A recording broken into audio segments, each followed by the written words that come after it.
La parashá de esta semana, Parshas Vaishanan, y supliqué, contiene una de las mitzvot más interesantes de la Torá, la mitzvah de Ahavas Hashem, el amor a Hashem, el amor a Dios.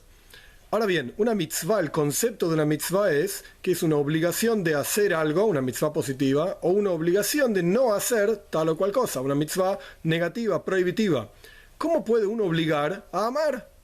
Si una persona obliga a hacer algo, por ejemplo, colocarse tefilin, poner una mezuzá, está bien, es una obligación de Dios hacia el hombre. O si Dios nos obliga, por ejemplo, a no comer algo que no es kosher, a no robar, y así sucesivamente. Es una obligación de que cuando se te presente la oportunidad de hacer tal acción, no lo hagas, es una obligación. Pero una obligación de amar no tiene sentido. Uno ama a una persona porque es agradable esa persona, porque pasó tiempo con esa persona, porque conoce a esa persona, pero no puede haber una obligación de amar a una persona, tampoco una obligación de amar a Dios. Entonces, ¿en qué consiste la mitzvah de amar a Dios? Maimónides, el Rambam, me explica de la siguiente manera. Cuando uno piensa en la grandeza de Dios, cuando uno medita en que Dios es el creador del mundo, en el poder de Dios, en que es omnipotente, omnipresente, está en todos lados, tiene todo el poder, etc., entonces automáticamente va a amar a Dios. Es decir, la mitzvah, el precepto, no está tanto en el amor a Dios, por lo menos según esta explicación, hay otras explicaciones, sino que la idea es, el precepto está sobre el pensamiento, que uno debe pensar en Dios y automáticamente va a sentir en el corazón amor a Dios. Ahora bien, ¿en qué debería uno pensar?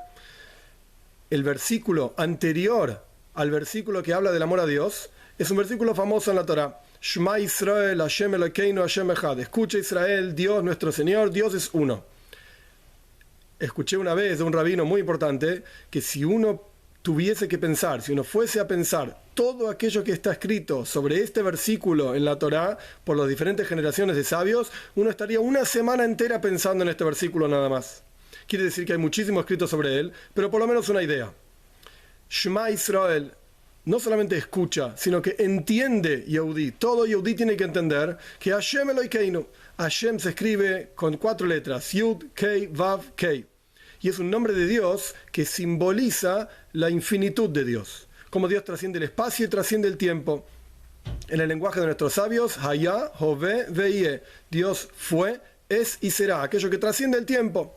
Eso es Elokeinu. ¿Qué significa Elokeinu, nuestro Señor? Kei significa también fuerza. Entonces, todo Yehudí tiene que entender. Shema Israel, entiende Yehudí. Hashem, aquello que trasciende toda la naturaleza, trasciende el espacio, trasciende el tiempo, es Elokeinu, es la fuerza del pueblo judío.